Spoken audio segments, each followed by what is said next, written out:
আমি বেসিক্যালি হচ্ছে speaking and listening এর ক্লাস নিব। জি তো স্পিকিং এ আসলে আমাদের যে ভয়টা কাজ করে, যে জড়তা কাজ করে, আমরা বলতে পারি না। দেখা যায় আমরা ইংলিশ বুঝি, ইংলিশ শুনে বুঝতে পারি, ইভেন ইংলিশ লিখতেও পারি, বাট বলতে গেলে আমরা আসলে আমাদের নার্ভাসনেস কাজ করে, সেন্টেন্স আসে না, আইডিয়া জেনারেট হয় না। তো বেসিক্যালি এইগুলোর উপরে ফোকাস করে আমাদের স্পিকিং ক্লাসগুলো থাকবে।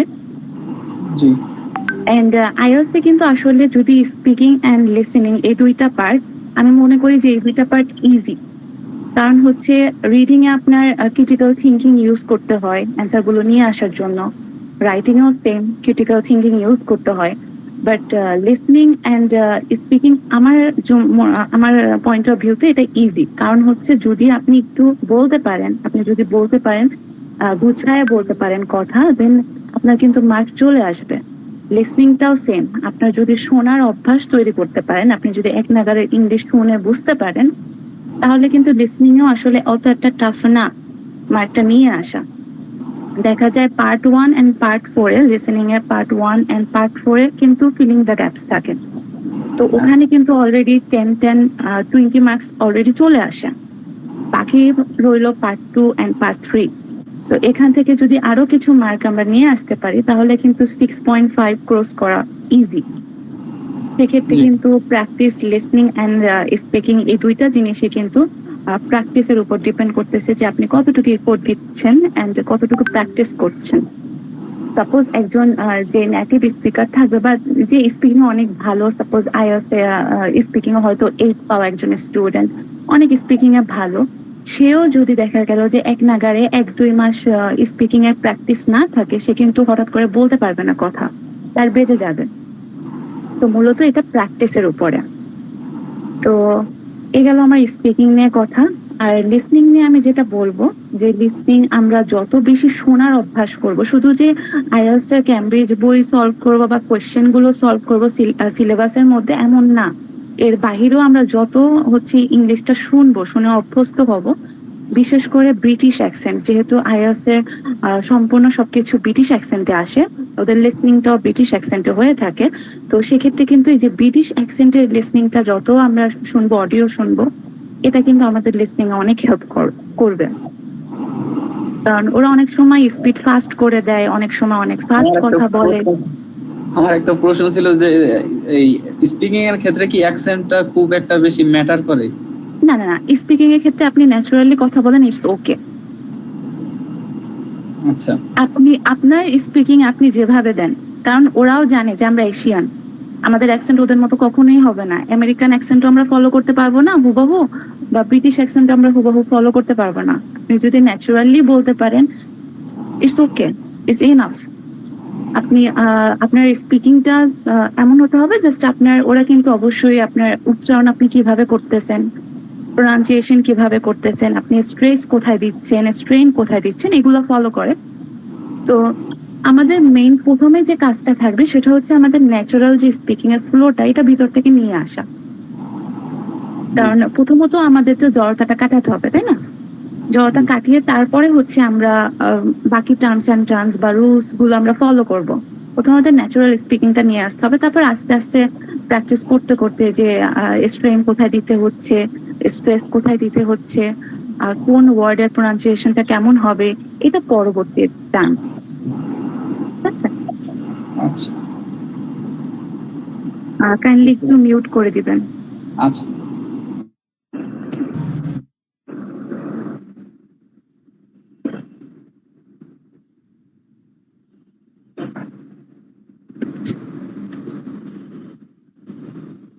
আচ্ছা, তো স্পিকিং এর পার্ট 1, পার্ট 2 এন্ড পার্ট 3 তিনটা পার্টে কোশ্চেন করে থাকে। অলমোস্ট 10-15 মিনিটস এর মতন ডিউরেশন হয়ে থাকে স্পিকার বুঝে। তো অনেক সময় স্পিকার অনেক কোয়েশ্চেন করে, আবার যখন সে বুঝে যে না স্পিকারটা ফ্লুয়েন্ট, তখন কিন্তু সে এমনিতেই অল্প কোয়েশ্চেন করে ছেড়ে দেয়। তো টাইম ডিউরেশনটা অবশ্যই ডিপেন্ড করে। আর এর মধ্যে তিনটা পার্টে কোয়েশ্চেন হয়ে থাকে। ফার্স্ট অফ অল, ফার্স্ট যে পার্ট, সেটা হচ্ছে warm up session. Warm up সেশনে কিছু বেসিক কোয়েশ্চেন করা হয়। ফার্স্টে আপনার সেলফ সম্পর্কে কোয়েশ্চেন করা হয়, আপনার নামটা জানতে চাবে। দেন হচ্ছে আপনার হোম টাউন অথবা স্টাডি অথবা জব। হয় আপনার হোম টাউন নিয়ে আপনাকে কোয়েশ্চেন থ্রো করবে, অথবা আপনি স্টাডি করতেছেন নাকি জব করতেছেন। দেন হয়তো আপনার এটা ডিটেলস জানতে চাবে যে আপনার হোম টাউন কেন ফেমাস। আপনি যদি জব করে থাকেন, আপনি কিসে জব করতেছেন, আপনার রেসপন্সিবিলিটিস কি। তো এই গেল পার্ট 1 এর কোয়েশ্চেন গুলা। এর মধ্যে ওরা আরো কিছু কোয়েশ্চেন করে, সাপোজ আপনাকে শপিং নিয়ে কিছু কোয়েশ্চেন করতে পারে, যে আপনি কি বিগ শপ থেকে শপিং করা প্রেফার করছেন নাকি স্মল শপ থেকে শপিং করা প্রেফার করছেন। বিগ শপ থেকে শপিং করার বেনিফিটস কি, বা আর্ট নিয়ে কোয়েশ্চেন করতে পারে, আপনার কি আর্ট ভালো লাগে, ড্রয়িংস ভালো লাগে, আপনার কি মনে হয় যে ড্রয়িংস এন্ড আর্ট সবার জানা উচিত। এই টাইপের জাস্ট নর্মাল কোয়েশ্চেন গুলো, আপনার সেলফ রিলেটেড কোয়েশ্চেন গুলো, ওয়ার্ম আপ কোয়েশ্চেন গুলো ওরা পার্ট 1 করে থাকে। তো পার্ট 1টা যেটা ওরা বেসিক্যালি করে সেটা হচ্ছে, ওরা যে স্পিকার আসে বা স্টুডেন্ট আসে, ওরা কিন্তু তখনই হচ্ছে দেখে নেয় যে আমার স্টুডেন্ট কোন লেভেলের স্পিকার, সে কি ফ্লুয়েন্ট নাকি ফ্লুয়েন্ট না। তখনই কিন্তু ওরা মোটামুটি একটা আন্দাজ করে নেয় আপনার সম্পর্কে, আপনার স্পিকিং সম্পর্কে। তো কোনো পার্টি হেলা খেলা করার মতো না, সবকিছু আমাদের ভালো করে দিতে হবে। এন্ড পার্ট টুতে কিউ কার্ড সেশন আমরা বলে থাকি। এখানে যেটা করে, একটা টপিক দেয়া থাকে, suppose describe a time when you faced a challenge. এরকম একটা টপিকের নিচে কিছু 3-4টা হয়তো ওয়ার্ম আপ কোয়েশ্চেন থাকবে topic related. What was the time, when did you face that challenge, how did you overcome that challenge, and explain how you feel about overcoming the situation. তো গেল এটা 4টা কোয়েশ্চেন আপনার topic related. এটা হচ্ছে cue card session. মূলত এটা কিন্তু এখান থেকে আপনার এক্সামটা শুরু হয়। ফার্স্ট পার্টটাতে ওরা ওয়ার্ম আপ কোয়েশ্চেন করবে, আপনাকে এনলাইটেন করবে, আপনার স্পিকিং লেভেলটা দেখবে, বাট ওরা কিন্তু এখান থেকেই জাজ করা শুরু করবে স্কোরিং সেশনটা। তো এখানে যেটা হচ্ছে যে টপিক গুলো যে আসে, টপিক রিলেটেড যে কোয়েশ্চেন গুলো থাকে, এই কোয়েশ্চেন গুলোর অ্যান্সার কিন্তু আপনার স্পিকিং এর মধ্যে থাকতে হবে। আবার যেন এমন না হয় যে আপনি জাস্ট কোয়েশ্চেনের অ্যান্সারই দিয়ে গেলেন, যে আপনি 4টা আপনার কোয়েশ্চেন থাকলো, আপনি জাস্ট 4টা কোয়েশ্চেন অ্যান্সার দিলেন, তাহলে কিন্তু আপনার 2 মিনিট টাচ করতে পারবেন না, যেহেতু এখানে আপনাকে 2 মিনিট কথা বলতে হবে। আর ওরা আপনাকে 1 মিনিট সময় দেবে প্রিপারেশনের জন্য। সে সময় অবশ্যই আপনাকে পেপার অ্যান্ড পেন্সিল অথবা পেন দেওয়া হবে, যাতে আপনি নোট নিতে পারেন। দেন আপনাকে আপনার টাইম শুরু হবে, আপনি বলা শুরু করবেন। 2 মিনিট পর এক্সামিনার আপনাকে থামিয়ে দিবে। তো এখানে অবশ্যই আপনাকে একটা স্টোরি মেক করে, একটা স্টোরি সাজিয়ে টপিক রিলেটেড আপনাকে কিছু এক্সাম্পলস দিয়ে এলাবোরেট করে আপনাকে কনভারসেশনটা করতে হবে। সেক্ষেত্রে জাস্ট যে 4টা বা 3টা কোয়েশ্চেন থাকবে, ওই কোয়েশ্চেনগুলোর অ্যান্সার যাতে আপনার স্পিকিং এর মধ্যে থাকে। সাপোজ আপনি একটা স্টোরি বললেন, এট দ্য মোমেন্ট হয়তো এমন হতে পারে যে আপনার টপিক পড়লো, সেই টপিক রিলেটেড আপনার লাইফে কোনো ইনসিডেন্ট নাই। তো সেক্ষেত্রে এখানে কিন্তু স্টোরি মেক করতে হবে। আপনি যত বেশি স্টোরি মেক করতে পারবেন, আপনি তত আটকানোর ভয়টাও কাটাতে পারবেন। তো আপনি সাপোজ আপনার একটা চ্যালেঞ্জ সম্পর্কে আপনাকে বলা হয়েছে, আপনি আপনার চাইল্ডহুডের কোনো একটা ইনসিডেন্ট বলে দিতে পারেন, বা আপনি নিজে থেকে বানিয়েও বলে দিতে পারেন যে আসলে আমার জন্য স্পিকিংটা অনেক বড় একটা চ্যালেঞ্জ ছিল, আমার একটা পাবলিক স্পিকিং সেশন ছিল, that was a challenge for me. And then আপনি আপনার কোয়েশ্চেন গুলো টাচ করবেন। টাচ করার পর আপনার যেটা আমরা বলি যে 30 সেকেন্ডসের মধ্যে কোয়েশ্চেন গুলোর অ্যান্সার দিয়ে দেন আপনি লাস্টের কোয়েশ্চেনটাকে এক্সপ্লেইন করবেন, এলাবোরেট করবেন। তাতে করে হবে কি, আপনার কোয়েশ্চেন মিস হওয়ার কোনো চান্স রইলো না। আপনি ফার্স্টের দিকে হলো কোয়েশ্চেনগুলো অ্যান্সার দিয়ে দিলেন, দেন আপনি আস্তে আস্তে করে একটা স্টোরি মেক করে আপনি সাজিয়ে গুছিয়ে বলতে থাকলেন। স্পিকার যখন থামাবে আপনি থেমে যাবেন। বাট পার্ট 2তে যেটা মোস্ট ইম্পর্টেন্ট, সেটা হচ্ছে এখানে কিন্তু আপনাকে আপনার ইংলিশ লেভেল শো অফ করতে হবে। আপনার ভোকাবুলারি কতটুকু জানা আছে, আপনার ইডিয়াম ফ্রেজ জানা আছে কিনা, আপনি কতটুকু কমপ্লেক্স সেন্টেন্স পাচ্ছেন, আপনি কতটুকু কম্পাউন্ড সেন্টেন্স ইউজ করতে পারছেন, আপনাকে এখানে জাস্ট শো আপ করতে হবে। তো এখানে চেষ্টা করতে হবে যে আপনি ন্যাচারালি কথা বলেন, বা চেষ্টা করেন মাঝে মধ্যে কিছু সিম্পল কমপ্লেক্স সেন্টেন্স নিয়ে আসার, কিছু কম্পাউন্ড সেন্টেন্স নিয়ে আসার। তারপর হাউএভার, লিঙ্কার যে ওয়ার্ড গুলো আছে, হাউএভার, অলদো, এই টাইপের কিছু ওয়ার্ড ইউজ করার। আর যেটা আপনার টার্গেট থাকবে আপনার টপিক রিলেটেড, আপনি কিছু অ্যাডভান্স ভোকাবুলারি ইউজ করবেন। আপনার অ্যাডভান্স ভোকাবুলারি দিয়ে যে ভরায় ফেলতে হবে এমন না। আপনি যদি 3 থেকে 4টা অ্যাডভান্স ভোকাবুলারি বলতে পারেন তাহলে কিন্তু আপনার লেক্সিক্যাল রিসোর্সের মার্কটা চলে আসতেছে। গ্রামাটিক্যাল ইরর অবশ্যই করা যাবে না। গ্রামাটিক্যাল ইরর করলে এক্সামিনারের কাছে একটা ব্যাড ইমপ্রেশন তৈরি হয়, তখন কিন্তু উনি এমনিতেই স্কোরটা কমিয়ে দিবে। তো সেক্ষেত্রে গ্রামাটিক্যাল ইরর করা যাবে না। যদি বেশি অ্যাডভান্স লেভেলে বলতে না পারেন, বেশি কম্পাউন্ড কমপ্লেক্স সেন্টেন্স বলতে না পারেন, সেক্ষেত্রে আপনি ন্যাচুরালি বলেন, জাস্ট মাঝখানে 1-2টা কম্পাউন্ড কমপ্লেক্স সেন্টেন্স ঢুকিয়ে দিলেন, 3-4টা হচ্ছে অ্যাডভান্স ভোকাবুলারি ঢুকিয়ে দিলেন, ইডিয়াম ফ্রেজ ইউজ করেন, তাহলে কিন্তু আপনার পার্ট 2 আপনি সিকিউর করা হয়ে গেল। এরপর রইল পার্ট 3। পার্ট 3-তে হচ্ছে পার্ট 2 রিলেটেড, আপনার কিউ কাট রিলেটেড কোয়েশ্চেন আপনাকে পার্ট 3-তে করবে। সাপোজ আপনাকে পার্ট 2-তে কোয়েশ্চেন করেছিল যে আপনি একটা চ্যালেঞ্জ ফেস করেছেন, যেটা আপনি কিভাবে ওভারকাম করেছেন, how you feel about it, and এটাকে আপনাকে এইটারই ব্রিফ কোয়েশ্চেন গুলো করবে পার্ট 3-তে। And part 3 is one kind of game changer because part 3 আপনি যত ভালো করে দিবেন এটার উপরে কিন্তু আপনার স্কোরটা ডিপেন্ড করে। আপনি যদি পার্ট 3 খারাপ করেন, আপনি আগের পার্টে যত ভালো করেন না কেন আপনার কিন্তু স্কোর বাড়বে না। আবার সাপোজ আপনি পার্ট 2-তে কোনো একটা ভুল করলেন, অথবা পার্ট 1-এ আপনি কোনো একটা ভুল করলেন, বাট পার্ট 3-তে আপনি অনেক সুন্দর করে এক্সপ্লেইন করে এলাবোরেট করে বললেন, আপনার কিন্তু মার্ক বেড়ে যাবে। তো এই জন্য পার্ট 3-কে গেম চেঞ্জার বলা হয়, যে পার্ট 3টা আমরা যদি ভালো করে দিই তাহলে আমাদের আগের যে ল্যাকিংস গুলো থাকবে ওগুলো কভার অফ হবে, আপনার মার্ক বুস্ট হবে। তো পার্ট 3-তে আপনাকে সাপোজ আপনি চ্যালেঞ্জ ফেস করছেন, এখানে কোয়েশ্চেন করতে পারে যে what do you think, taking risk is important or taking doing easy work is important. আপনাকে জানতে চাই, আপনার কাছে এখানে বিভিন্ন ধরনের ওপিনিয়ন জানতে চাইতে পারে। দেন আপনার কাছে জানতে চাইতে পারে যে আপনি একটা চ্যালেঞ্জ, যেহেতু আপনার চ্যালেঞ্জ নিয়ে কথা ছিল, সে what do you think, challenge make people more stronger or weaker. তো এই টাইপের কোয়েশ্চেন গুলো ওরা পার্ট 3-তে করবে আপনার কিউ কাট রিলেটেড। সাপোজ এখানে আপনাকে টাইম ম্যানেজমেন্ট নিয়েও বলতে পারে, is time management is important when you are facing a problem or facing a challenge। তো এই যে আপনার কিউ কাট রিলেটেড যে এলাবোরেট করা কোয়েশ্চেন গুলো বা ব্রিফের কোয়েশ্চেন গুলো, এগুলো আপনার পার্ট 3-তে করবে। তো পার্ট 3-তে আপনার কাজ কি থাকবে, আপনার প্রত্যেকটা কোয়েশ্চেন এলাবোরেট করতে হবে। যদি আপনি কোয়েশ্চেন এলাবোরেট করে ওকে বুঝাইতে না পারেন, সেক্ষেত্রে কিন্তু ও কোয়েশ্চেন করতেই থাকবে। সে স্যাটিসফাইড না হলে সে কিন্তু কোয়েশ্চেন থ্রো করতে থাকবে।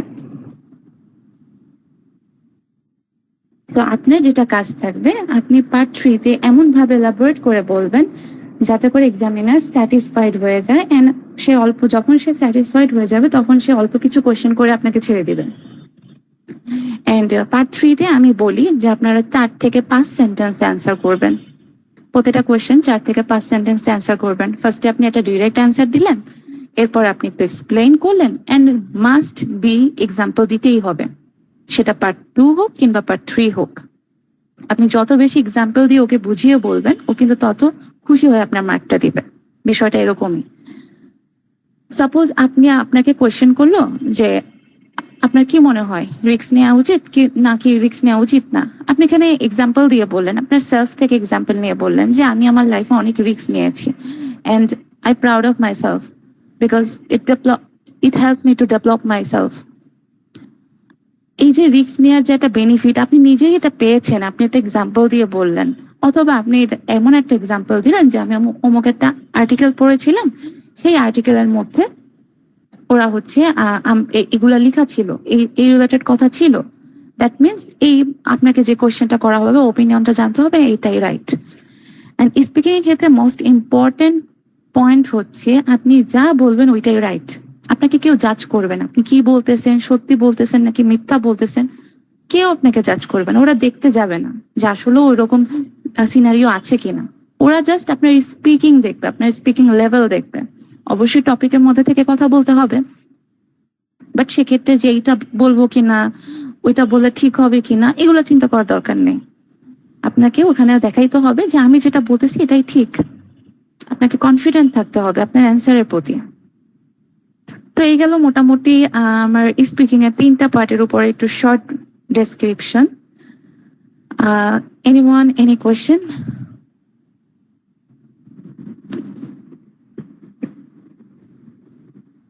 ওকে, এখন আসি লিসনিং নিয়ে। যেহেতু আজকে এটা আমাদের ফার্স্ট ক্লাস, তো আজকে আমরা একটু শর্ট ডেসক্রিপশনে সবকিছু নিয়ে একটু ব্রিফিং আলোচনা করব। ব্রিফিং যে কিভাবে কি পার্ট হয়, কি হয় না হয়, বা আমরা কিভাবে ক্লাসগুলো নিব। তো স্পিকিং এর যে পার্টটা আমি শেষ করলাম, বা একটা শর্ট ডেসক্রিপশন দিলাম। স্পিকিং এর ক্লাসে আমরা কি শিখবো?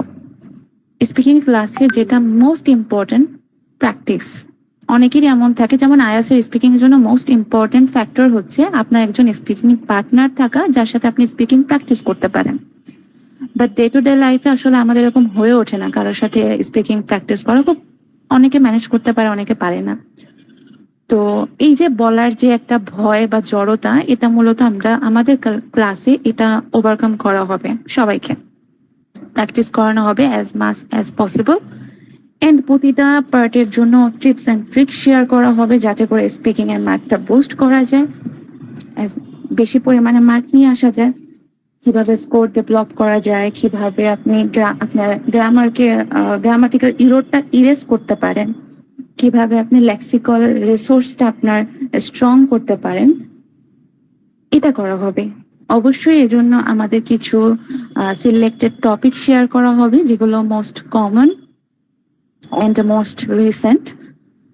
আর সেই টপিকগুলো রিলেটেড আপনাদের কিছু advance vocabulary plus idiom phrase note down করে দেওয়া হবে, যাতে করে আপনার আলাদা করে কি বলবেন বা কোন ওয়ার্ডটা ইউজ করবেন এটা ভাবতে না হয়। যাতে আপনি একটা টপিক প্র্যাকটিস করলে ওই টপিকের সাথে কয়টা অ্যাডভান্স ভোকাবুলারি আপনি ইউজ করতে পারেন, সেটা লিস্টটা দেখলে আপনি এটা প্র্যাকটিস করলে যেন এই রিলেটেড টপিকে আপনি এই ভোকাবুলারি গুলো ইউজ করতে পারছেন, এটা যেন আপনার নলেজে থাকে। সো প্রতিটা টপিকের সাথে আমাদের কিছু advance vocabulary plus idiom phrase এগুলো ডিজাইন করে দেয়া থাকবে, যাতে করে আপনার এই অ্যাডভান্স ভোকাবুলারি অথবা ইডিয়াম ফ্রেজের মার্কটা নিয়ে যাতে টেনশন করতে না হয়, আপনি যেন ইজিলি এটা প্র্যাকটিস করলে যেন ওইটা ইউজ করতে পারেন।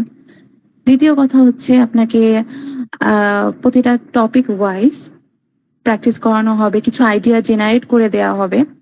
যাদের এমন হয় যে আইডিয়া আসে না, আইডিয়া জেনারেট হচ্ছে না, বলতে গেলে কি বলবো বুঝে উঠতে পারি না, তাদের জন্য টপিক রিলেটেড আমরা কিছু পয়েন্ট বা কিছু টিপস অ্যান্ড ট্রিক্স শেয়ার করে দিব, যাতে করে আপনার ওই রিলেটেড টপিক বললে আপনি কথা বলতে পারেন। তো এভাবে করে প্র্যাকটিস করলে ইনশাল্লাহ আমরা সবাই যদি এফোর্ট দেই, ইনশাল্লাহ সবাই স্পিকিং একটা ভালো স্কোর নিয়ে আসতে পারবে। এই গেল এই পার্টটা। দেন আসি লিসনিং এ।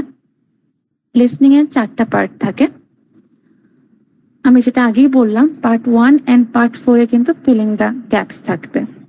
আপনাকে ফিলিং দ্য গ্যাপস দেওয়া থাকবে, একটা কনভারসেশন চলবে, কনভারসেশনের মধ্যে থেকে আপনাকে গ্যাপগুলোতে কি হবে অ্যান্সার পিক করতে হবে। সেক্ষেত্রে পার্ট 1 অ্যান্ড পার্ট 4-এ আপনার 10টা করে মোট 20টা ফিলিং দ্য গ্যাপস থাকবে। তো আপনি যদি ফিলিং দ্য গ্যাপসটা ভালো করে করতে পারেন এনশিওর ভাবে, যাতে তারপর part 2 and part 3, part 2 and part 3টা একটু ট্রিকি হয়। এখানে স্পিডটা একটু আনইউজুয়াল থাকে, একটু বেশি থাকে পার্ট 1-এর থেকে। এন্ড এখানে ওরা একটু দেখা যায় যদি আপনার ম্যাচিং ইনফরমেশন আসতেছে, আপনার তারপর এমসিকিউ আসতেছে কিংবা ম্যাপ আসতেছে, তো দেখা যাবে যে আপনার যদি পার্ট 2-তে আপনার ম্যাচিং ইনফরমেশন এমসিকিউ যে কোনো একটা থাকবে, তো পার্ট 2-তে যদি আপনার ম্যাচিং ইনফরমেশন কিংবা এমসিকিউ থাকে, সেখানে কিন্তু আপনার একজন স্পিকার থাকবে, একজন স্পিকার কনভারসেশন করবে all over the conversation. But same জিনিস যদি পার্ট 3-তে আসে, এমসিকিউ অথবা ম্যাচিং ইনফরমেশন, সেক্ষেত্রে কিন্তু আপনার 2জন স্পিকার থাকবে, স্পিডটা ফাস্ট হবে, 2জন কথা বলবে, তার মধ্যে থেকে আপনাকে ধরতে হবে কার কথা কোনটা, কার কথার মধ্যে আমার অ্যান্সার আছে। তো এই জন্য এটা একটু ট্রিকি। যেটা হচ্ছে ম্যাপ, ম্যাপ আমি মনে করি ইজি। যদি আপনি ট্র্যাক ফলো করতে পারেন, লিসনিং এর ট্র্যাক ফলো করতে পারেন, দেন ম্যাপের আপনি কোশ্চেনের অ্যান্সার গুলো আপনি খুঁজে পেতে পারবেন। সেক্ষেত্রে অবশ্যই আপনার নর্থ, সাউথ, ইস্ট, ওয়েস্ট এটা জানা থাকতে হবে। অনেক সময় কোশ্চেনে দেয়া থাকে। অ্যান্ড ওরা কিন্তু এভাবেই ডিরেকশন দেয় যে on your eastern side or on your left side, এভাবে করে ওরা ইনস্ট্রাকশন দিবে।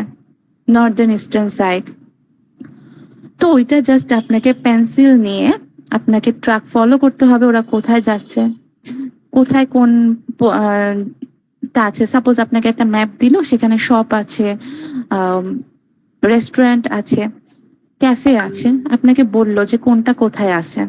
এখানে কিন্তু এটাই করবে, আপনার কিছু অপশন দেয়া থাকবে, অপশনের মধ্যে লেখা থাকবে suppose shop, cafe, restaurant, car parking, entrance বা মেইন রুম, করিডোর, প্লাস হচ্ছে কিছু এক্সটার্নাল জিনিস থাকবে আপনার ম্যাপটার মধ্যে, যেমন হচ্ছে ট্রিজ, বাশেস, ফেন্সেস, পন্ড, রিভার, এগুলো আপনার এক্সট্রা জিনিস থাকবে। এগুলো দিয়ে আপনার ট্র্যাক ফলো করতে হবে, ওরা এভাবে ডিরেকশন দিবে।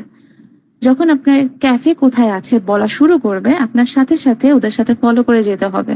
সাপোজ ও এন্ট্রান্স দিয়ে ম্যাপটার মধ্যে ঢুকলো, এন্ট্রান্স দিয়ে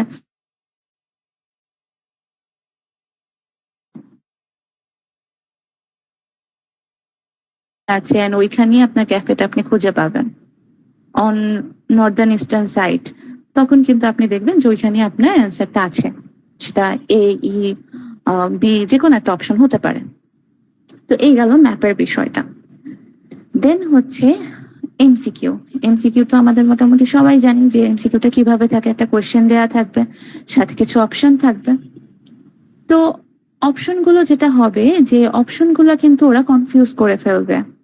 ওরা ফার্স্টে হয়তো আপনার এ নাম্বার অপশন নিয়ে বলতেছে, বি নাম্বার অপশন নিয়ে বলতেছে, আলটিমেটলি কিন্তু ওরা অ্যান্সার হইতেছে সি। লাস্টে বললো যে না, এ বি না, অ্যান্সার সি। হয়তো আপনার অপশনে এমন থাকতে পারে, where did Luke meet Diana. Answer অপশনে আপনার থাকলো in the cafe, in the restaurant, in the car parking. তো আপনার ওরা হয়তো এভাবে বলতে পারে যে হয়তো ফার্স্টে ওরা ক্যাফেতে দেখা করেছিল, দেন রেস্টুরেন্টে দেখা করেছিল, আলটিমেটলি শেষে ওরা হচ্ছে অন দা, যেখানে ওদের দেখা হয়েছিল এট লাস্ট, সেটা হচ্ছে কার পার্কিং। তো আপনার অ্যান্সার কি হচ্ছে? Car parking. ওরা এভাবেই করে।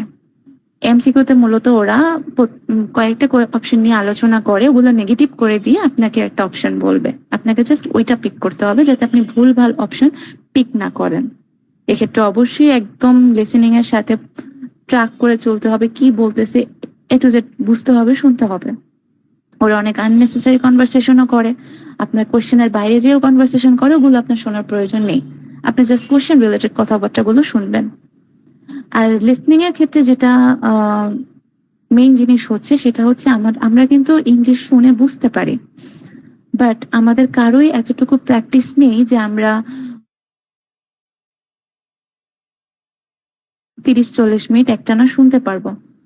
তখন কি হবে? তখন হবে দেখা গেল প্রথম 10-15 মিনিট আপনি কেয়ারফুললি শুনলেন, পরবর্তীতে যে হয়তো আপনি আর শুনতে পারছেন না, আপনি ট্র্যাকের সাথে হয়তো মিল রাখতে পারছেন না, আপনি ট্র্যাক মিস করে ফেললেন, তখন কিন্তু আপনার অ্যান্সারও মিস হয়ে যাবে। তো এই জন্য লিসনিং এর এই যে শোনার অভ্যাসটা, আপনি 30-40 মিনিটস যাবত শোনার যে অভ্যাসটা, এটা আপনার তৈরি করতে হবে, প্র্যাকটিস করে নিয়ে আসতে হবে। আপনার ব্রেইন যখন এটাতে ইউজ টু হবে, একটা না এতক্ষণ ধরে শুনে ফোকাস ধরে রাখার জন্য, তখন কিন্তু আস্তে আস্তে করে আপনি পারবেন। তারপর হচ্ছে ম্যাচিং ইনফরমেশন।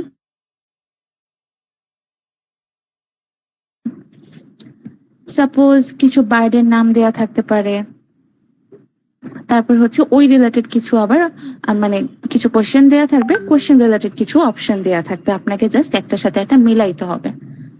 সাপোজ আপনাকে কিছু বার্ডের নাম দেয়া থাকলো, ককাটেল, কিংফিশার, এগুলোর সাথে আপনার কিছু অপশন দেয়া থাকবে, সাপোজ ফাস্ট মুভমেন্ট, কালার। তো আমি যেটা বলছিলাম লিসনিং নিয়ে, তো ম্যাচিং ইনফরমেশন যেটা বলছিলাম, যে কিছু অপশন দেয়া থাকবে, কিছু কোয়েশ্চেন দেয়া থাকবে। সাপোজ আপনাকে অপশনে থাকলো কিংফিশার, ককাটেল, আপনার সাথে হয়তো দুইটা অপশন, মানে কোশ্চেন এটা থাকলো, অপশন দুইটা রইলো যে first movement, colourful in appearance, তো কোনটার সাথে কোনটা হবে? তো ওরা কিন্তু বলবে, সাপোজ ওরা হয়তো বা একটা রিসার্চ করতেছে কিংবা কোনো একটা দুজন স্টুডেন্ট মিলে কোনো একটা কনভারসেশন করতেছে, যেখানে হয়তো ওরা কিংফিশারটা ফার্স্টে বলবে, বলে দেন ওর কিছু হচ্ছে বৈশিষ্ট্য বলবে, কিছু স্কিল বলবে, দেন ডিটেলসটা যখন বলবে তখন আপনাকে খেয়াল রাখতে হবে যে আপনার কোন অপশনটা ওরা বলতেছে, কিংফিশারের সাথে আপনার কোন অপশনটা যাচ্ছে।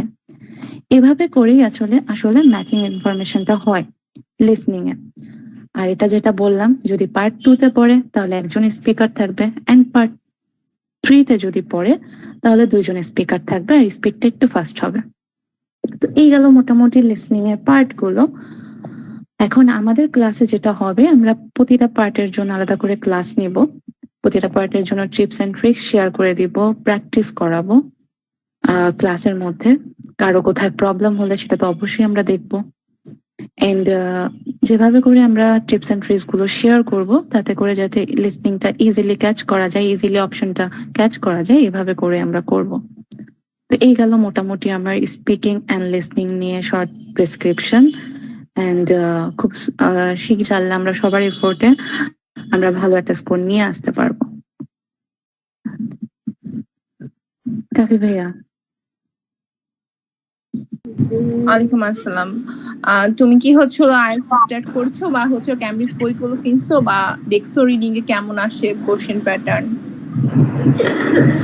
ফলো করছি, ওইগুলো দেখতেছি। মানে আইএলটিএস এ ভর্তি হবো, এই মানে আমি ওইটা কমপ্লিটলি জানি না কিভাবে, তাই আপনাদের ফ্রি জি, ওইটা সমস্যা না। আমি আর কি হচ্ছে ফাইন্ড আউট করতেছি যে অবশ্যই আপনারা হচ্ছে আইএলটিএস এর বইটা কিনেছেন, ওইটার রিডিং মডিউলটা একবার হলেও দেখেছেন, তো দেখে আপনাদের এক্সপিরিয়েন্সটা বা কি মনে হয়েছে? মানে আজকের ক্লাসের কথা না না, আপনার আইএলটিএস বইটা কি কিনেছেন আপনি ক্যামব্রিজের? কিনেছি ম্যাম। আচ্ছা, আপনি কি রিডিং পার্টটা দেখেছেন একবারও? যে দেখেছি, বাট বুঝি না তো কিছু। আচ্ছা, ওকে, ঠিক আছে, থ্যাংক ইউ, আপনি হচ্ছে কথা বলছেন। ওকে, আইএলটিএস এর মোস্ট ইম্পর্টেন্ট পার্ট, কজ হচ্ছে অ্যাজ আমরা কেউই নেটিভ হচ্ছে ইংলিশ স্পিকিং না, স্পোকার না, দ্যাটস আমাদের যেটা হলো একদম পুরো স্ট্রং পয়েন্ট হচ্ছে লিসেনিং আর রিডিং। তো এই দুটাতে বাঙালিরা যত ম্যাক্সিমাম মার্কস তুলতে পারে, এটাই হচ্ছে তাদের প্লাস পয়েন্ট, অ্যান্ড এটাই হচ্ছে তাদের ব্যান্ড স্কোরটা রেজ করে। স্পিকিং এ মোটামুটি ম্যাক্সিমাম 6.5 to 7 এভারেজে তুলে, যারা হচ্ছে নর্মাল বলতে পারে, বাট 7.5 ওরা খুবই প্রফিশিয়েন্ট, ওটা হচ্ছে খুব রেয়ার কেস 7.5, 8, 9। বাট আমাদের যেটা হচ্ছে আইএলটিএস এর ব্যান্ড স্কোর যেটা তুলে, সে দুইটা পয়েন্ট হচ্ছে লিসেনিং অ্যান্ড রিডিং। এখন লিসেনিং এর ক্ষেত্রে যেটা হচ্ছে একটা সবচেয়ে সেন্সিটিভ পয়েন্ট হচ্ছে ওই টাইমে অনেকের হচ্ছে কনসেন্ট্রেশন ব্রেক করে, হতেই পারে অ্যাক্সিডেন্ট। তো কিন্তু রিডিং কে এমন কোনো অপশন নাই। রিডিংটার সব থেকে বড় ইম্পর্টেন্ট জিনিস হচ্ছে তোমার টাইম ম্যানেজমেন্ট। ওই 1 আওয়ার টাইমে কিভাবে 3টা প্যাসেজকে কতটা এফিশিয়েন্টলি ক্র্যাক করা যায়, এটাই হচ্ছে আমাদের টার্গেট থাকবে। সো রিডিং এর কোশ্চেন মোটামুটি 14 প্যাটার্নের কোশ্চেন হয়, এটা হচ্ছে ভ্যারি করে এক্সাম টু এক্সাম। এক এক্সামেই 14 প্যাটার্ন দেয় না, বাট 14 প্যাটার্নের কোশ্চেনই হচ্ছে রিডিং এ আসে কোনো না কোনোবার। সো এটাকে আবার দুইটা পার্টে ভাগ করা হয়, যেটাকে হচ্ছে ইন্টারন্যাশনালি বলে হচ্ছে এ টাইপ কোশ্চেন, টাইপ এ কোশ্চেন আর টাইপ বি কোশ্চেন। টাইপ এ কোশ্চেন যেটা, সেটা খুবই নর্মাল, তোমার হচ্ছে রিডিং এ স্ক্যানিং বলো বা স্কিমিং করো, এভাবে করে কিওয়ার্ডস ধরে তুমি ইজিলি ক্র্যাক করতে পারবা, যদি তুমি একটু টেকনিক্যালি হ্যান্ডেল করো, like true false, not given, yes no not given, অথবা ফিল ইন দ্য গ্যাপস, এগুলোর অ্যান্সার ইজিলি আমরা পেতে পারি। সো এসব টাইপ এর কোশ্চেন গুলোর অ্যান্সার পাওয়া খুবই ইজি, এগুলোতে ফুল মার্কস পাওয়াটাও ইজি। সো আমাদের যে টার্গেটটা থাকবে, এগুলোতে যেন কোনো ভুল না হয়, বিকজ এগুলোতে যেহেতু আমাদের আমরা চাইলে ফুল মার্কসটা ক্র্যাক করতে পারি, সো এখানে ভুল হলে আমাদের স্কোরটা অনেক নেমে যাবে। সো আমাদের এই সেশনের যে টার্গেট থাকবে যে আমরা ইয়েস নো নট গিভেন বা ট্রু ফলস নট গিভেন, অথবা আমরা হচ্ছে হলো sentence completion, feel in the gaps, এই টাইপের কোশ্চেন গুলোতে যেন আমরা হলো কিভাবে ফুল টাইপ মানে ফুল মার্কসটা অ্যাচিভ করতে পারি, কিছু বলবেন? সরি সরি ম্যাম, কথার মাঝে ইন্টারাপ্ট করার জন্য একটু ওই ওই মানে যে আইএলটিএস এর যে ওই রিডিং এর যে প্যাসেজ গুলা থাকে, ওই প্যাসেজ গুলার যে ভোকাবুলারি আছে ওগুলা মাঝে মাঝে মানে অনেক হার্ড ভোকাবুলারি থাকে, তো এই কারণে প্যাসেজটা মাঝে মাঝে বুঝতে মানে সমস্যা হয়ে যায়। তাহলে প্যাসেজ বুঝতে যদি সমস্যা, তাহলে অ্যান্সার করা একটু টাফ হয়ে যায়। তো এই কারণে এটা কিভাবে ওভারকাম করা যায়? জি অবশ্যই, কজ হচ্ছে আমি বলি ক্যামব্রিজের আপনি যখন হচ্ছে করতে থাকবেন, প্র্যাকটিস করতে থাকবেন, করতে করতে দেখবেন যে সবকিছুর একটা হচ্ছে প্যাটার্ন আছে, সবকিছুরই ক্যামব্রিজের একটা নির্দিষ্ট প্যাটার্ন আছে। তখন আপনি যখন করার পরে দেখবেন যে ওরা একটা জিনিসই অনেক কঠিন ভাবে ইউজ করে, দেন ওইরকম আরো 4-5টা কিন্তু সেম ধাঁচেরই আপনি হচ্ছে প্যাসেজ পাচ্ছেন। ধরেন 7 নাম্বার হচ্ছে ক্যামব্রিজ বইয়ে একটা হচ্ছে প্রবলেম দেখতে পারলেন, দেখবেন ওইরকম সিনোনিমাস ওয়ার্ড আপনি হচ্ছে 14 নাম্বার হচ্ছে বইয়ে পাইতেছেন। তো আপনি যখন ফুল ক্যামব্রিজের উপর একটা হচ্ছে বুঝে সলভ করা, কজ সলভ তো এইভাবে 1 ঘন্টা 2 ঘন্টা ধরে করতে পারলে মানুষ এমনিতে করবে, কিন্তু বুঝে যখন সলভ করা স্টার্ট করবেন তখন দেখবেন আপনি অটোমেটিক আপনি হচ্ছে কোশ্চেন গুলোর মানে কিভাবে কোন ওয়েতে গেলে আপনি পাচ্ছেন ওটা দেখতে পারবেন। আর অনেকে বলে হ্যাঁ সিনোনিমাস ওয়ার্ড মুখস্থ করতে হয় বা অনেক হচ্ছে টাফ হয়ে যায়, কিন্তু এটা হয় না, কজ আপনি যখন হচ্ছে করতে পারবেন তখন আর কি ওইভাবে প্রবলেম হবে না। যেমন হচ্ছে ক্যামব্রিজে কিছু কিছু কোশ্চেন যেমন দেওয়া আছে যে হি দিয়ে একটা সেন্টেন্স স্টার্ট করলো, হি ওয়াজ গোয়িং দেয়ার বা ওরকম, বাট ওটা সেন্টেন্স কমপ্লিশনে যখন আপনি স্টার্ট করবেন তখন হির জায়গায় আপনাকে হু ওয়ার্ডটা বসাই দিল। তো ওইটা আপনি হচ্ছে বুঝতে হবে যে এটার মানে কি, এটা কোনটাকে ইন্ডিকেট করতেছে। তো এরকমই আর কি হচ্ছে যখন আপনি সলভ করতে থাকবেন অটোমেটিক আপনার হচ্ছে সিক্স সেন্স মানে যেটা আছে ওটা অটোমেটিক আপনি বুঝতে পারবেন যে আচ্ছা ঠিক আছে, এটার মাধ্যমে এইভাবে আপনি হচ্ছে জিনিসগুলো বুঝতে পারবেন। কজ ক্যামব্রিজে এমন কোনো কোশ্চেন নাই যে খুব হাই ভোকাবুলারি লাইক জিআরই বা ইটিএস যেভাবে কোশ্চেন করে এরকম কোনো ওয়ার্ডই ইউজ করে না ওরা। সো লাইক হচ্ছে আইডিয়া বললো প্যাসেজে, ওইটা আপনার কোশ্চেন আসছে কনসেপ্ট। এখন আপনি কনসেপ্ট জিনিসটা যে আইডিয়া, এটা তো আপনি ইজিলি ক্যাচ করতে পারবেন, রাইট? বাট ওটার জন্য আপনার হচ্ছে 1-2 বার একটু ট্রাই করতে হবে। লাইক হচ্ছে কোম্পানি ওটাকে কর্পোরেশন লিখে দিল, মানে খুবই স্লাইটলি চেঞ্জ। তো এটা যখন আপনি করতে থাকবেন তখন দেখবেন যে এক্সাম হলে আপনাকে খুব নতুন একটা ওয়ার্ড, কজ আপনি অলরেডি 10টা ক্যামব্রিজ সলভ করছেন। তো 10টা ক্যামব্রিজ বই হচ্ছে 4টা করে হচ্ছে ইয়ে করলে 40টা ক্যামব্রিজের বই সলভ করলে আপনার এমন কোনো আননোন হচ্ছে সিনোনিমাস ওয়ার্ড আসবে না এক্সামে যেটা আপনি ক্যাচ করতে পারবেন না। সেই সেম হচ্ছে ক্যামব্রিজ কোশ্চেন করতেছে, সেই সেম হচ্ছে আপনার কোশ্চেন, আর সেইভাবে একইভাবে আপনার হচ্ছে চেঞ্জ হচ্ছে। আমি কি বোঝাতে পেরেছি? জি। সো এখন হচ্ছে যেটা আপনার ফার্স্টে ইনিশিয়ালি যেটা টাইপ এ টাইপের কোশ্চেন, লাইক হচ্ছে ফিল ইন দ্য গ্যাপস এর উপরে ইয়েস নো নট গিভেন, এই টাইপের কোশ্চেন, এগুলো আমরা হচ্ছে ফুল ফোকাস দিয়ে আমরা এটা ট্রাই করবো। বিকজ খুবই ম্যাক্সিমাম কেসে দেখা যায় যে 26টা কোশ্চেন টাইপ এর হয়। তো আপনি যদি হচ্ছে 26টার মধ্যে 23টা কারেক্ট করতে পারেন, আপনার অলরেডি ব্যান্ড 6 এর কাছাকাছি চলে আসছে, 6.5 এর কাছাকাছি। সো বাকি ওই 14টার মধ্যে আপনি হচ্ছে 5-6টা করলো, আপনার হচ্ছে 6.5 আপনি ক্র্যাক করতে পারলেন। আমি খুবই মিনিমাল রেটে বলতেছি, মানে একদম খুবই কম ধাঁচ অনুযায়ী। তো এখন ওইটা কিছু ওয়ার্স্ট কেস আছে, যেমন আমার টাইমে পড়ছে 26টাই পড়ছে টাইপ বি টাইপের কোশ্চেন। সো ওগুলো কিছু আনফরচুনেট সিচুয়েশন আছে, আনসার্টেন, বাট আমাদের টার্গেট থাকবে যে টাইপ এর কোশ্চেন যেন আমরা কোনোটা ভুল না দিই। তো আমাদের কোর্সটা এইভাবে সাজানো হয়েছে যে আমরা এমফাসাইজ করব যে টাইপ এ যেটা হচ্ছে ইজিলি ক্র্যাক করা যায়, ওটা কিছু টিপস এন্ড ট্রিক্স শেয়ার করে আপনারা যেন ওগুলো কোনোভাবেই ভুল না হয় এটা এনশিওর করে আসতে পারেন পরীক্ষার হল থেকে। এখন টাইপ বি কোশ্চেন আসি। টাইপ বি হচ্ছে আপনার যেহেতু টাইপ এ হচ্ছে খুবই রিডিং হচ্ছে প্যাসেজ বেসড, ওটা হচ্ছে খুবই অল্প একটু আপনি স্ক্যান করলে বা স্কিম করলে আপনি কোশ্চেনটা ধরতে পারলে অ্যান্সার করতে পারেন, কিন্তু টাইপ বিটা আপনি হচ্ছে হলো হোল প্যাসেজের উপরে একটা অ্যান্সার ক্রিয়েট করতে হবে। সো আপনার হোল প্যাসেজটার উপরে মানে সে ধরনের প্রফিসিয়েন্সি হচ্ছে হলো নিতে হবে। অনেক ক্ষেত্রে দেখা যায় যে যারা সায়েন্সের স্টুডেন্ট, সায়েন্স বেসড কিছু কিছু আসে প্যাসেজ, তার ইজিলি ওই জিনিসগুলো মানে একটা ইনটিউশন কাজ করে যে হ্যাঁ আচ্ছা ঠিক আছে এটা বলছে তো আমি এটার সাথে ওইটা আমি রিলেট করতে পারলাম। কিন্তু যারা কমার্স বা যারা অন্যান্য ব্যাকগ্রাউন্ড অথবা যারা এইচএসসি কমপ্লিট করেছে তারা ওইভাবে রিলেট করতে পারে না। তো ওই ক্ষেত্রে হচ্ছে টাইপ বি টাইপের কোশ্চেন অ্যান্সার গুলো ফুল কারেক্ট করা পসিবল হয় না।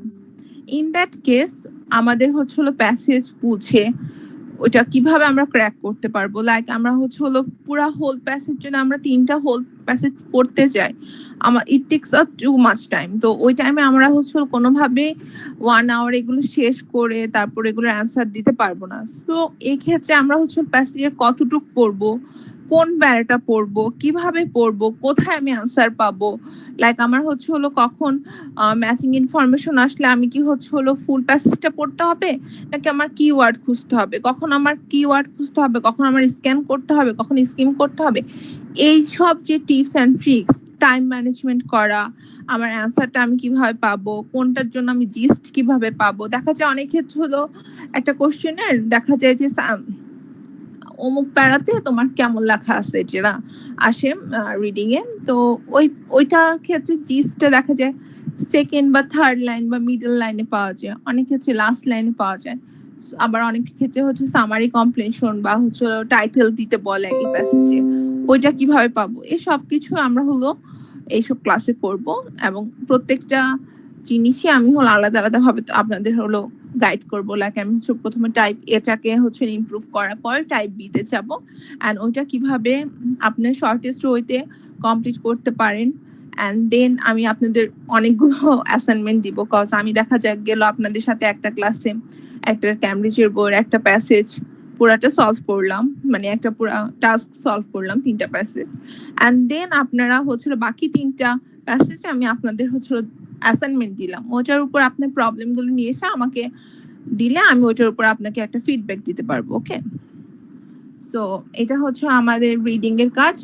দেন রাইটিং আমাদের সবচেয়ে নেগলিজিবল থিংস, আমরা এটা ম্যাক্সিমাম যারা আইএলটিএস প্রিপারেশন নেয় ওরা এটার জন্য টাইমই দেয় না।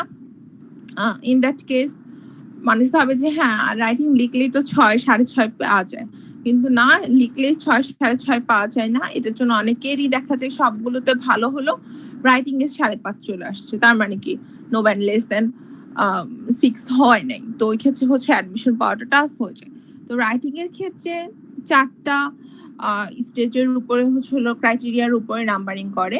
একটা হচ্ছে হলো টাস্ক রেসপন্স, আপনাকে একটা কোশ্চেন দিল, ওই কোশ্চেনটাকে আপনি ফুলফিল করতে পারছেন নাকি। এখন আপনাকে যদি একটা অ্যাসে দিল যে রাইট অ্যাবাউট ইয়োর ভিলেজ, আপনি ওটা হচ্ছে হলো ভিলেজ নিয়ে লিখতেছেন নাকি আপনি হচ্ছে হলো যে অন্য কোনো ট্র্যাকে চলে গেছেন, মানে রেসপন্সটা কিভাবে করতেছেন, এটার উপর আপনার 25% মার্কস। দেন আপনার কোহেসিভনেস অ্যান্ড কোহেশন, তো এটা আপনি হচ্ছে অ্যাকুরেটলি কি লিখতেছেন কিনা, মানে আপনার যে টাস্কটা বলছে যেটা হচ্ছে হলো আপনাকে ওইখানে ম্যাপ থাকে, অনেক সময় আপনাকে একটা হচ্ছে হলো ডিবেট থাকে, অথবা আপনাকে বলে যে এটার উপর আপনি হচ্ছে কি মনে করো তোমার মতামত, তো ওইটার উপর আপনি কি ঠিক মতো ক্ল্যারিফাই করে দিতেছেন কিনা, আপনি যথেষ্ট এক্সাম্পলটাকে যেটা লিখতেছেন ওইটাকে আপনার হচ্ছে হলো হেডিং এর সাথে যাচ্ছে কিনা, এই ক্ল্যারিটিটা আপনার হচ্ছে হলো দেখতে হবে, এটার উপর 25%। দেন আপনার হচ্ছে হলো লেক্সিক্যাল রিসোর্স, আপনি কি কি ভোকাবুলারি ইউজ করতেছেন, ওটাকে খুবই সিম্পল গদবাঁধা কিছু ভোকাবুলারি নাকি আপনি কিছু হাইলি প্রফিসিয়েন্সির হচ্ছে হলো ইউজ করতেছেন ভোকাবুলারি। এরপর আপনার যেটা হচ্ছে গ্রামার থেকে আপনার ভুল হতেছে কিনা, এই 4টা ক্যাটাগরির উপর 25% করে মার্কস থাকে। অ্যান্ড আপনাকে হচ্ছে হলো পার্ট 1 হচ্ছে হলো কমপ্লিট করতে হবে 120 ওয়ার্ডে, অ্যান্ড পার্ট 2 হচ্ছে 250 ওয়ার্ড মিনিমাম লিখতে হবে, এর কম লেখা যাবে না। সো আপনি যদি এর কম লেখেন তাহলে আপনি হচ্ছে হলো ফুল মার্কস পাবেন না, আপনার হচ্ছে হলো রাইটিং এর মার্কস গুলো ছুটে যাবে। সরি, পার্ট 1 হচ্ছে 150 ওয়ার্ড এন্ড পার্ট 2 হলো 250 ওয়ার্ড। সো আপনার হচ্ছে হলো ওই 1 আওয়ার আপনি হচ্ছে ফুলফিল করতে পারবেন। আগে তো হচ্ছে হলো রাইটিংটা হচ্ছে পেন্সিল দিয়ে লিখতে হতো, এখন কম্পিউটার বেসড ইউকেভিআই করে দিচ্ছে, কিছুদিন পরে কম্পিউটার বেসড আমার মনে হয় পুরাটাই হয়ে যাবে। সো আপনার হচ্ছিল কিবোর্ড স্পিডটা আপনার হলো চেক করতে হবে।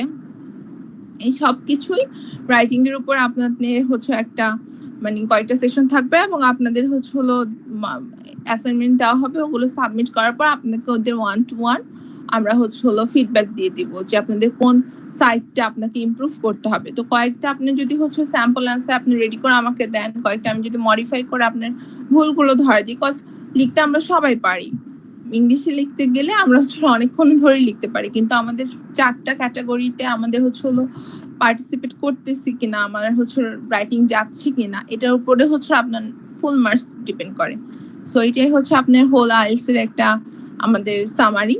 আমরা জাস্ট আউটলাইনটা বললাম, আমরা হয়তো ক্লাসে আরো বেটার আপনাদের হচ্ছে হলো বোঝাতে পারবো। কারো কোনো কোশ্চেন আছে? সাইমিম, জি বলেন। সাইমিম, রাফিহা। ম্যাম অ্যাকচুয়ালি মানে অনেক ইউটিউব ভিডিওতে দেখলাম যে টেমপ্লেট নাকি ইউজ করলে মানে কম্পেয়ারিং স্কোর ভালো পাওয়া যায়। So is it true? এখন টেমপ্লেট অনেকে ইউজ করে, একটা বেস টেমপ্লেট ইউজ করে, বাট আপনার কোশ্চেন যদি আপনি না বুঝছেন, আপনি যদি হচ্ছে হলো ওই টেমপ্লেটের মধ্যে রেখে আপনার গ্রামার ভুল হচ্ছে, আপনার ক্ল্যারিটি নাই, তখন কি হচ্ছে হলো কোনো লাভ আছে? আর টেমপ্লেট হচ্ছে হলো গদ বাঁধা টেমপ্লেট না মানে লিখতে গেলে অনেক সময় নিজের অরিজিনালিটি মানুষ হারাই ফেলে, আর ওই অল্প মোমেন্টে ওই টেমপ্লেটটা হচ্ছে আপনি তখন কাজেও আসবে না। সো এক্ষেত্রে আপনার নিজের আগে হচ্ছে রাইটিং প্র্যাকটিস করা লাগবে। কিছু টেমপ্লেট হয়তো আপনি হচ্ছে হলো প্যাটার্ন দেখতে পারেন, বাট আলটিমেটলি আপনার নিজের অরিজিনালিটি ওখানে শো করতে হবে। জিনিসটা যদি খুবই মুখস্থ মনে হয় বা আপনি দেখা গেলে একটা পড়ে গেলেন, ওটা হচ্ছে আরেকটা আসছে, তখন দেখা যায় আপনি ওই টেমপ্লেটে বসাতে গেলে অনেক ক্ষেত্রে আপনার হচ্ছে হলো ভুল হয়। যেমন হ্যাঁ, অনেক সময় এটা আছে যে ফার্স্ট প্যারাতে আমরা শুরু করলাম একটা টেমপ্লেট দিয়ে, টু বিগিন উইথ বা হচ্ছে হলো from the above passage, then second line আমরা হচ্ছে এডিশনালি, মোর এভার, এসব আমরা হচ্ছে হলো কিছু ইউজ করতে পারি, বাট হোল টেমপ্লেটের থেকে বেশি হচ্ছে আপনার উইকনেসটা ফাইন্ড আউট করা, অ্যান্ড আফটার দ্যাট আপনার ওই ফাইন্ড আউটের পরে আপনার যেসব প্রবলেম ওগুলো সলভ করে আপনি এক্সাম হলে কিভাবে ওটা প্রেজেন্ট করতেছেন এটার উপর আপনার রাইটিং এর মার্কসটা ডিপেন্ড করে। আমি কি বোঝাতে পারছি আপনাকে? জি ম্যাম। ওকে, রাফিহা। জি আপু, আসসালামু আলাইকুম। হ্যাঁ, আমি বুঝতে পারছি আপনি এতক্ষণ যেটা বললেন, ভালো লাগছে। আমি আইএলটিএস পরীক্ষা দিয়েছি অলরেডি। তো আমার যেটা কনসার্ন সেটা হচ্ছে আমার ইচ্ছা যে আমি সামনে হয়তো বা আরেকবার একটু ট্রাই করব দেয়া।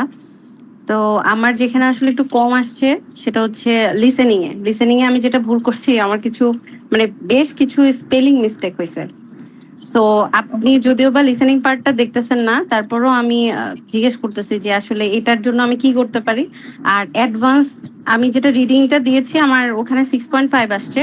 তো রিডিংটা দেওয়ার পরে আমার মনে হয়েছে যে এখন আইএলটিএসটা কেন জানি ওরা রিডিং পোর্শনটা অনেক মানে একটু অনেক বেশি হায়ার টাফ লেভেল করে করে দিচ্ছে। ফেলছে। হ্যাঁ, হায়ার লেভেল করে ফেলছে। তো এই জন্য ওই ক্যামব্রিজের যে বইগুলা, ওই বইগুলা থেকে আসলে খুব একটা মানে কমন পড়ে না। কোশ্চেন প্যাটার্ন গুলো একটু চেঞ্জ করছে, আবার প্যারাফ্রেজিংও অনেক কঠিন করে ফেলছে। কোশ্চেন প্যাটার্ন বলতে এখন ওরা টাইপ বি কোশ্চেনটা বেশি ইউজ করে, যেটা আমি বললাম। আর টাইপ বি কোশ্চেনের জন্য আপনার হোল প্যাসেজ সম্পর্কে আইডিয়া করতে হবে। তো এক্ষেত্রে আপনার যেটা দেখা গেছে আপনার টাইপ বি টাইপের question like matching, heading matching, then হচ্ছে হলো এমসিকিউ, এগুলো প্র্যাকটিস করতে হবে। এগুলো আপনি দেখা গেলে আজকে ক্যামব্রিজ 7 নিয়ে স্টার্ট করেন, ওগুলো সব হেডিং ম্যাচিং ওগুলো করতে থাকেন একদম ফুলে, জাস্ট হলো ট্রু ফলস এগুলো বাদ দিয়ে আপনি জাস্ট হেডিং ম্যাচিং, দেন হচ্ছে হলো এমসিকিউ, এগুলো আপনি করতে থাকেন। দেখা যাবে যে প্র্যাকটিস করতে করতে আপনার হচ্ছে বুঝতে পারবেন যে কোন সাইডে গেলে আপনি কোন অ্যান্সার পাবেন। এরকম আপনার হচ্ছে যেহেতু আপনি অলরেডি 6.5 আছে, এটা থেকে কমতেছেন, রিডিং ইজিলি কমে না কারণ, খুব রেয়ার কেস। তো আপনি ওইটা করতে টাইপ বি যত প্র্যাকটিস করবেন দেখবেন আপনার হচ্ছে অ্যানালিটিক্যাল স্কিল ডেভেলপ হবে, আপনার হচ্ছে হলো ইনটিউশনটা ডেভেলপ হবে, আপনি বুঝতে পারবেন যে কোন সাইডে গেলে আপনার কোন অ্যান্সারটা পাচ্ছেন। তো আপনি এগুলো করতে থাকেন 15 দিন টাইম দেন, দেখবেন আপনার হচ্ছে টাইপ বি কোশ্চেন প্যাটার্ন গুলো ইজিলি আপনি ক্যাচ করতে পারতেছেন, এটা নিয়ে আর প্রবলেম হবে না এক্সাম হলে।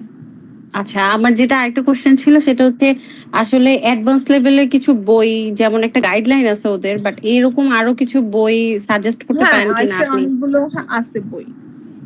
আর হচ্ছে হলো আপনি ইয়েতে ফার্ম গেটে বা নীলক্ষেতে গিয়ে বলবেন যে আইএলটিএস এর হচ্ছে হলো একটা টাস্ক রাইটিং, আমি হচ্ছে আপনাকে দিয়ে দিব, লিংক দিয়ে দিব ক্লাস শেষে, ওগুলো আর কি প্র্যাকটিস করতে পারেন। কাজ আপনার যেহেতু হচ্ছে অলরেডি আইএলটিএস ক্যামব্রিজের হচ্ছে সব বই শেষ, আর আপনি জানেন কোথায় কোনটার অ্যান্সার কোথায় আছে, এটা হয়েছে।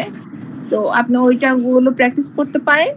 ইন দ্য মিন টাইম আপনি যখন হচ্ছে ভুলে যাবেন ক্যামব্রিজটা, তখন আপনি ওইটা একবার দেখেন, এটা বলবো। আর কেউ হচ্ছে ভুল করে একদম লেটেস্ট মডেলটা মানে হচ্ছে দেখেন না, কজ হচ্ছে লেটেস্ট মডেল যেটা বের হয় এখন মানে 19 কি 20 চলে, ওটা এক্সামের 1 উইক আগে সলভ করতে হয়। কজ আপনার ওইটাতে যে অ্যান্সারটা পাবেন মানে হচ্ছে যে মার্কসটা পাবেন ওইটা আপনার আইএলটিএস এর মার্কস, সো ওটা চেঞ্জ হয় না। সো এটা জাস্ট আপনি হচ্ছে নিজের সেলফ যে এক্সামের জন্য ওটা রেখে দিবেন, ওটা কখনোই আগে সলভ করতে যাবেন না কেউ। আচ্ছা ঠিক আছে, থ্যাংক ইউ। আপনার হচ্ছে লিসেনিং এর যে স্পেলিং মিস্টেক, হ্যাঁ ওইটা আমার একটা ইস্যু। হ্যাঁ এটা ছিল আপনার ফুল মার্কস কেটে যায়। তো আপনি হচ্ছে কয়েকটা ক্যামব্রিজের আমার এই প্রবলেমটা বেশি ফেস করছি। ইভেন আমি এক্সাম হলে যে বেলুন বানানো ভুলে গেছি, এটা কেন ভুলে গেছি এটা আমিও না আসলে আমি একটু ফাইন্ড আউট করছি, সবসময় ল্যাপটপে লেখার কারণে তো আমি তো ইয়া বেস দিছি, পেপার বেস কারেকশনের জন্য আমাদের হচ্ছে এই প্রবলেমটা হয়। তো আমার এটা ওভারকামের জন্য আমি যেটা করছিলাম যে ক্যামব্রিজের লাস্টে সবগুলো লিসেনিং এর ওয়ার্ড গুলো থাকে না অ্যানসার হিসেবে, আমি ওগুলো প্র্যাকটিস করছিলাম। মানে আপনি সবগুলো অ্যানসারের যে ওয়ার্ডগুলো সেগুলো আপনি মুখস্থ করে ওগুলো লিখছিলেন? আচ্ছা। ইভেন আমি হচ্ছে এক্সাম দেওয়ার 2 দিন আগে ওগুলো আবার দেখে গেছি। ইভেন আমি হচ্ছে নিজে আর কি হচ্ছে লেখারও ট্রাই করছি যাতে আমার হচ্ছে স্পেলিং মিস্টেকটা না হয়। এভাবে আমি একটু মানে নিজেকে রিকভার করে ফেলছি, কজ স্পেলিং মিস্টেকটা অনেক হিউজ হয় এখন সবার ক্ষেত্রে। কজ আমাদের মানে আমরা অনেক দেখা গেছে যে অনেক দিন হচ্ছে পড়া গ্যাপ হয়ে যায়, বা আমাদের হচ্ছে এই লাইনে লেখাপড়া থেকে আমরা অনেক ডিটেলস আফটার গ্রাজুয়েশনের পরে, সো এটা প্রবলেম হয়। সো আপনি এটা করতে পারেন যে ক্যামব্রিজের লাস্টে আপনার হচ্ছে অ্যান্সার গুলো থাকে, ওইসব ওয়ার্ড গুলোই তো ঘুরে ফিরে আসে, ওর থেকে তো খুব আনকমন কিছু আসে না। ওগুলো আপাতত দেন, আপনার ইনিশিয়াল লেভেলের আপনার প্রবলেমটা হচ্ছে সলভ হয়ে যাবে আশা করি। থ্যাংক ইউ আপু। ওকে, অ্যাসাইনমেন্ট দিচ্ছি রিডিং এ। সো আমি হচ্ছে মোটামুটি ক্যামব্রিজ সলভ করাই, মানে জোর করে হলেও করা লাগবে। সো ওইটা তো আশা করা যায়। আমি যেহেতু বলছি যে টাইপ এ, ওইখানে হচ্ছে কোশ্চেন আসে 26টা, ওইখানে হচ্ছে 23টা কিভাবে কারেক্ট করতে হয় আমি এই টিপস এন্ড ট্রিক্স শেয়ার করব। টাইপ বি এর কোশ্চেন 14টা আসে, ওইটাও কিভাবে করতে হয় অ্যাট লিস্ট আপনি 10টা, ওইটাও আমি শেয়ার করে দিব। সো এছাড়া যদি ওয়ার্স্ট কেসে যেটা হচ্ছে রাফি আপু বললো যে এখন সবকিছু টাইপ বি টাইপ কোশ্চেন আসে, তো ওইটার জন্য কিভাবে করতে হয়, তো ওইটা শর্টেস্ট টাইমে মোটামুটি আপনার হচ্ছে 25-26 তোলার মতন প্রিপারেশন হয়ে যাবে, কজ টাইপ বিটা অনেক বেশি টাফ। সো ওইটা কিভাবে আপনার হচ্ছে টাইম ম্যানেজমেন্টের উপর ডিপেন্ড করে। সো এটা যদি রেগুলার প্র্যাকটিস থাকে অবশ্যই ইনশাল্লাহ আপনারা সবাই আর কি হচ্ছে 6টা ইনশিওর করতে পারবো।